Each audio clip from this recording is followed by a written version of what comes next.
La topografía es un sistema de impresión indirecto, ya que el sustrato no entra en contacto directo con el diseño. Su principal característica es que puede imprimir sobre objetos de forma irregular y pequeños. Generalmente se utiliza sobre artículos publicitarios y piezas industriales. Pueden imprimirse además sobre distintas caras del sustrato y de 1 a 4 colores.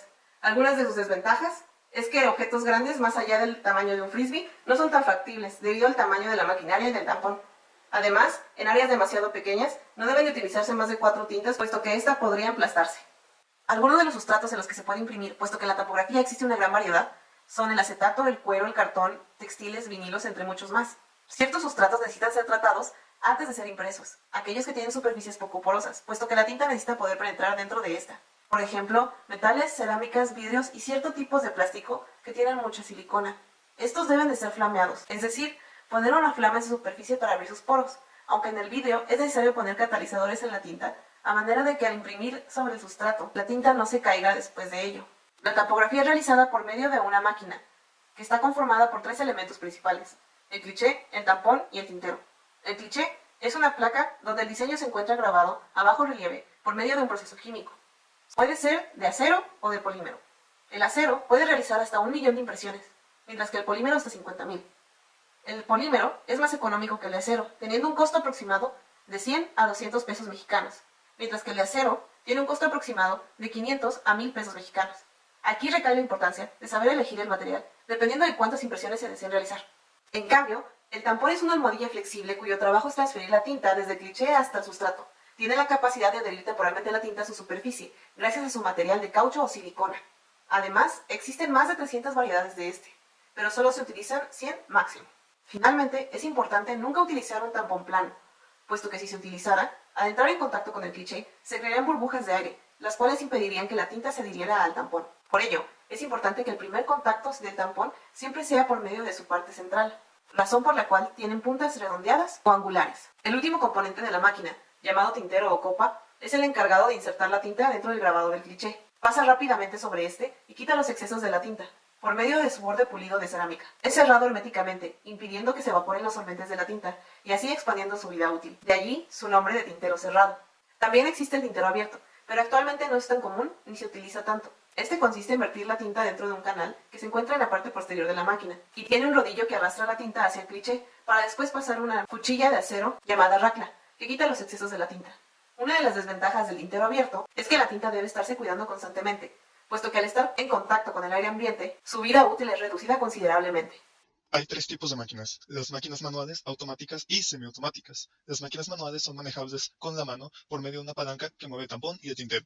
Puede ajustarse manualmente la alineación del tampón con el diseño, la presión con que baja este sustrato y el cliché, hasta donde llegue el tintero y el cliché, la presión de la cuchilla sobre la placa, etcétera, etcétera. Es la mejor opción para tirajes cortos, de aproximadamente 100 productos o menos.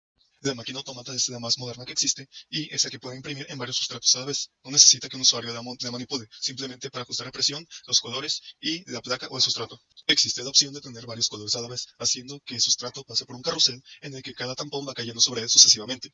Este procedimiento son especiales para tirajes largos.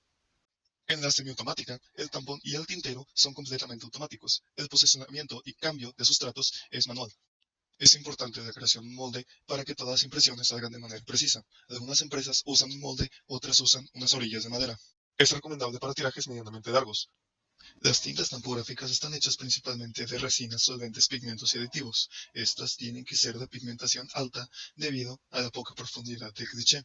De no ser así, la impresión resultaría pálida.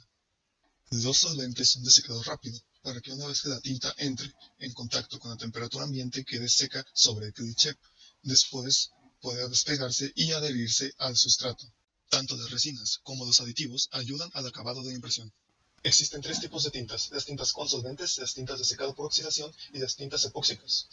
Las tintas con solventes son las más utilizadas debido a su secado rápido. Las tintas de secado por oxidación son mayormente utilizadas para metales y vidrios a pesar de su lento secado.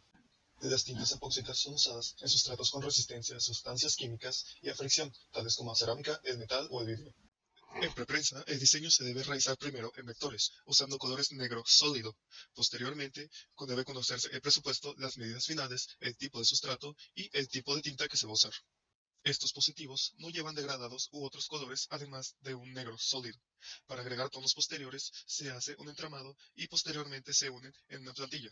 El proceso comienza con una placa de acero o polímero cubierta con una mezcla sensible a la luz. Esta se pone en una máquina llamada insoladora de rayos UV. Al igual que un estudio fotográfico, la luz cae directamente sobre nuestra placa, dejando nuestro positivo marcado en ella. Después de esto, se usará un ácido en un proceso llamado etching, en el cual se podrá remover y quedará un hueco grabado. Es necesaria una placa por cada color que se quiere imprimir. Se prepara la tinta dependiendo del sustrato que vaya a utilizarse. Ahora nuestra placa metálica o polímero tiene un hueco grabado, el cual se pone en la máquina y es cubierto de tinta por la copa o tintero. Después es barrido con una cuchilla para quitar el exceso. Posteriormente, un cliché de material gomoso, caucho o silicona baja sobre nuestro diseño tomando la tinta de él. Después pasa al sustrato y lo deja impreso.